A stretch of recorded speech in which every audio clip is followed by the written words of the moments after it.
आप देख रहे हैं जय भारत टीवी। 100 दिन में तो सरकार जो है किस रास्ते पर आगे बढ़ेगी वो रास्ता भी प्रशस्त नहीं कर पाती। इन 100 दिनों में सत्ता में बैठे हुए लोगों ने जो वादे किए हैं उन वादों के विपरीत सरकार आचरण कर रही है। सत्ता में बैठे हुए लोगों को जब किसी राज्य के अंदर जनादेश नहीं मिलता है तो फिर वो धनबल के आधार पर सरकारों को गिराने का काम करती है। नमस्कार, स्वागत है आप सभी का जय भारत टीवी में। आपके साथ मैं हूं अंकित काला। उत्तराखंड की धामी सरकार अपने 100 दिनों का कार्यकाल पूरा होने का जश्न मना रही है। हालांकि विपक्ष का अपना तर्क है। विपक्ष का कहना है कि सरकार के पास जश्न जैसा बनाने का कुछ नहीं है। हमारे साथ उत्तराखंड कांग्रेस के वरिष्ठ नेता और चक्राता से वर्तमान में विधायक प्रीतम सिंह जी मौजूद हैं। उनसे जानने और समझने की कोशिश करेंगे कि आखिर विपक्ष सरकार के 100 दिन के कार्यकाल को कैसे देख रहा है। प्रीतम जी, आपका बहुत बहुत स्वागत है जय भारत टीवी। धन्यवाद। सरकार जो जश्न मना रही है, आपको लग रहा है कि कुछ ऐसा ऐतिहासिक? देखिए, 100 दिन के कार्यकाल में किसी भी सरकार के कार्यकाल की समीक्षा करना मैं समझता हूँ कदापि उचित नहीं है। 100 दिन में तो सरकार जो है किस रास्ते पर आगे बढ़ेगी वो रास्ता भी प्रशस्त नहीं कर पाती है और यही हालत कमोबेश राज्य सरकार की है। इन 100 दिनों में सत्ता में बैठे हुए लोगों ने जो वादे किए हैं उन वादों के विपरीत सरकार आचरण कर रही है। आज बेरोजगारी अपने चरम पर है, उस पर सरकार मौन है। आज किसानों की हालात जो है वो बद से बदतर है, सरकार उस पर मौन है। अर्थव्यवस्था पूरी तरीके से ध्वस्त है, सरकार के पास कोई रोड मैप नहीं है।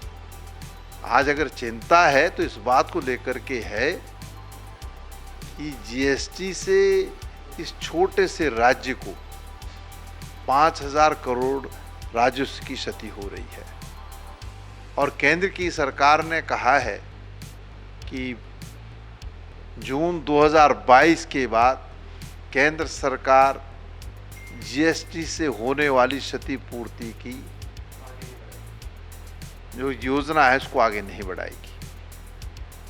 इस पर बात होनी चाहिए थी और हम सरकार से कहना भी चाहते हैं कि जीएसटी के माध्यम से जो 5,000 करोड़ की क्षतिपूर्ति राज्य सरकार को हो रही है, केंद्र सरकार इस क्षतिपूर्ति को तब तक जो है जारी रखे जब तक जो है हमारे राजस्व की जो है स्थिति नहीं सुधर जाती है। और इसमें अगर केंद्र सरकार के पास सभी दलों के लोगों को जाना पड़ता है तो हम सरकार को सहयोग देने के लिए तैयार है और 100 महीने में 2.5 कोस भी सरकार आगे नहीं बढ़ी है।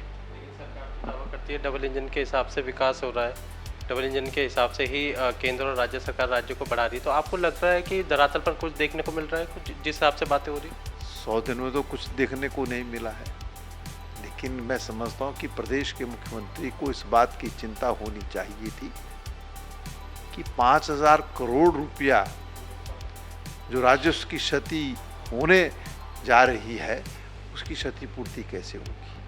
अगर उसकी क्षतिपूर्ति नहीं होगी तो फिर इस 100 दिन का जश्न सरकार क्यों मना रही है। तो सरकार को जो है आत्मावलोकन करना चाहिए।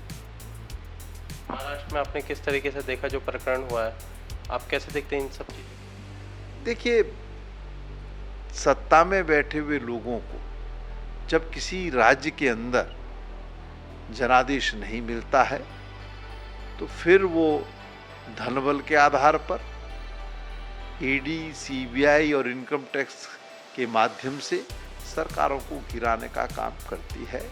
और इसकी वानगी आपने और हमने मध्य प्रदेश में भी देखी, कर्नाटक के अंदर भी देखी, राजस्थान में भी प्रयास किया था लेकिन वहाँ सफल नहीं हुए और महाराष्ट्र में भी उन्होंने उसी तर्ज पर जो सरकार को गिराने का काम किया है।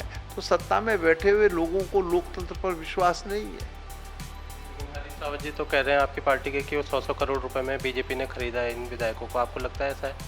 मैंने शुरुआती दौर में कहा, अगर आपने मेरे बयान को देखा होगा, कि धनबल के आधार पर, अब ये इन्फॉर्मेशन मेरे पास नहीं है कि कितने करोड़ दिए, 100 करोड़ दिए या उससे ज़्यादा दिए, लेकिन इतना ज़रूर है कि धनबल के माध्यम से सरकार को गिराने का काम सत्ता में बैठे हुए लोगों ने किया है। केंद्र सरकार ने आज से सिंगल यूज़ प्लास्टिक के इस्तेमाल पर बैन लगा दिया है। इसके साथ ही साथ जो उसका इस्तेमाल करेगा उसमें भारी भरकम जुर्माना लगाया गया। आप समर्थन करते हैं इस बात?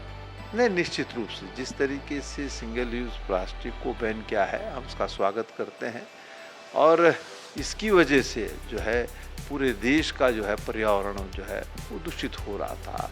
बहुत सारे नुकसान जो है इससे हैं और एक अच्छी पहल है, हम इस अच्छी पहल का स्वागत करते हैं। प्रीतम जी हमसे बातचीत करने के लिए तो प्रीतम सिंह जो कि चक्राता से वर्तमान में विधायक है, कांग्रेस पार्टी के वरिष्ठ नेता हैं, जो कहीं ना कहीं सरकार की सिंगल यूज़ प्लास्टिक को बैन करने की नीति को तो इस आदेश को तो सराह रहे हैं, लेकिन साथ ही साथ जो महाराष्ट्र में घटनाक्रम हुआ है, सियासी घटनाक्रम, उसको लेकर के भी वो कटाक्ष कर रहे हैं। तो कुल मिलाकर के विभिन्न मुद्दों को लेकर के हमने प्रीतम सिंह से खास बातचीत की। बहरहाल अगर आपको हमारा काम पसंद आ रहा है, वीडियो पसंद आए तो इस वीडियो को ज़्यादा से ज़्यादा लोगों को शेयर कीजिएगा, चैनल को सब्सक्राइब कीजिएगा, साथ ही बेल आइकन को भी प्रेस कीजिएगा ताकि लेटेस्ट वीडियो की अपडेट आप तक पहुँचती रहे। अपने सहयोगी प्रतीक किरसाली के साथ मैं अंकित काला, जय भारत टीवी, देहरादून।